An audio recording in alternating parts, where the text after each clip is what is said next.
An attack on a Jewish celebration in Australia claims 15 lives. Australian leaders say it's the guns, stupid. But are guns really to blame? Welcome to America Uncovered. I'm Chris Chappell. So, this is going to be a pretty dark episode. The sort of episode YouTube isn't really a fan of. Unfortunately, there's a lot of episodes like that on America Uncovered, and YouTube has put a lot of financial pressure on us. And I'm sorry to say, it's working.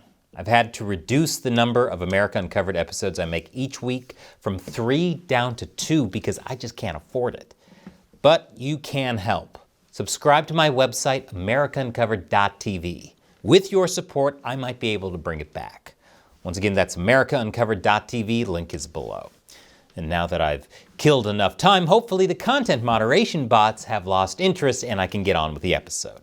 So on Sunday, a Hanukkah by the Sea celebration was being held at Bondi Beach, a popular tourist spot near Sydney, Australia. At around 6:47 p.m., 2 gunmen opened fire on the crowd at the celebration using 12-gauge shotguns and rifles. The attack lasted just a few minutes, but in that time, 15 people were killed and dozens more were injured. The victims' ages ranged from as old as 87 to as young as 10. When the Australian police arrived, they entered into a shootout with the assailants. One assailant was killed and the other was shot and critically injured before being taken into police custody. Improvised explosive devices were also found at the crime scene and inside the perpetrator's vehicle, which also displayed 2 homemade ISIS flags. Thankfully, the bombs didn't go off. The shooters turned out to be father and son, Sajid and Naveed Akram. Sajid was a Muslim from India who moved to Australia on a student visa in the 1990s, whereas Naveed was born in Australia and holds citizenship. Australian authorities have classified this event as a terrorist attack inspired by the Islamic State. I mean, yeah, obviously. This was an attack on a Jewish Hanukkah celebration, and the car was draped in ISIS flags. So, great police work, I guess. News also came out that last month, the 2 perpetrators traveled to the Philippines, specifically the southern island of Mindanao, a regional hotspot for Islamic militant groups like ISIS. Now, I could be wrong, but I'm guessing they weren't there to just go fishing. All questionable travel plans aside, Australian authorities had reason to be suspicious long before the attack ever occurred. Australia's intelligence service, the ASIO, had eyes on the son Naveed back in 2019 over his ties to the Islamic State.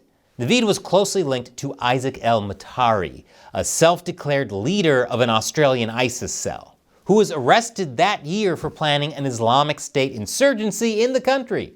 Matari and several other men close to Naveed were later convicted of terrorist offenses.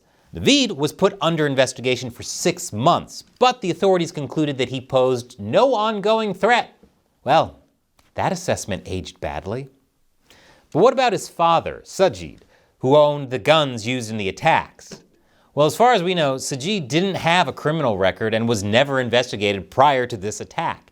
In fact, he was a member of a local gun club and had a license for the guns he and his son used in the massacre. Sajid was originally approved for the license in 2015, though his application lapsed because he didn't complete it properly. However, he was able to apply again in 2020 after ASIO started their investigation of his son, and that license was eventually issued in 2023, which is kind of weird, don't you think? Australia has some of the strictest gun laws in the world, and yet you have this father and son living together, one of whom spends his time hanging out with convicted terrorists, and the authorities think, yeah, that's fine. But now Australia's leaders are promising to tighten the country's gun laws even more. This would include limiting the number of guns someone can own and a review of licenses held over time. Though I'm not sure that would have really helped in this case, since it seems Australian authorities already reviewed the father's license and decided there wasn't any problem, despite the fact he lived with someone who'd been investigated over links to terrorism. And limiting the number of guns they had access to may have helped, but if some jihadi really wants to kill people, there's a lot of ways to accomplish that. Over the last 25 years, we've seen plenty of mass casualty events that used knives, bombs, trucks, and, airplanes. And those are just instances of Islamic terrorism. There's also plenty of cases of non-Islamic violence where guns weren't the primary weapon. I'm reminded of the 1994 Rwandan genocide, where over the span of 100 days, members of the Hutu tribe managed to kill around 800,000 people. Gun ownership was extremely low in the impoverished African country, so instead, they mainly used clubs, machetes, and farm tools. What I'm getting at is, you don't necessarily need guns to do a lot of damage. And the availability of guns doesn't really have much to do with the country's level of violence either. I mean, look at the list of the top 10 countries for civilian gun ownership. You have the United States, of course. Then there's active war zones like Yemen. But on that list, you also have places like Canada and Finland. What do these countries have in common? Nothing! And that's the point. America's crime rate is terrible. Yemen is in the middle of a civil war. But Canada and Finland? Those are countries with extremely low rates of violent crime. I'd probably be more worried about getting trampled by a moose. So why is there so much focus on guns? Well, the answer is that putting the blame on guns is easy for politicians. It lets them ignore the issues that foster violence, issues they really don't want to talk about, cultural issues, demographic issues. Immigration to Australia has exploded in recent decades. And while a significant number of these immigrants are from other parts of the Anglosphere like England and New Zealand, many more are from places like China and countries with significant Muslim populations like India, the Philippines, and Malaysia. By next year, Australia's Muslim population may reach over 1 million people, in a country that only has around 28 million people to begin with, though we'll know for certain when the government conducts that year's census. Now, of course, there are plenty of good immigrants. Ahmed al-Mahmed, a fruit seller born in Syria, put one of the Bondi beach attackers into a headlock, managing to disarm him. And now he's being hailed as a hero whose actions may have prevented even more deaths. But as they say in Australia, one bad Wumpa fruit ruins the bunch. Australians have largely soured on mass immigration, with nearly 2/3 wanting a pause. And they have a point.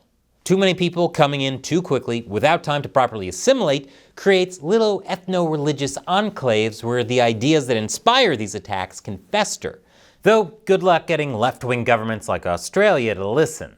Their policy is clear: blame the guns. And pay no attention to what's going on in Sydney's streets, because the only thing worse than getting shot is getting cancelled. Which is exactly what I don't want to happen to America Uncovered. So please, subscribe over at AmericaUncovered.tv. Just click this button. Without your support, I really can't keep the show going. Once again, I'm Chris Chappell.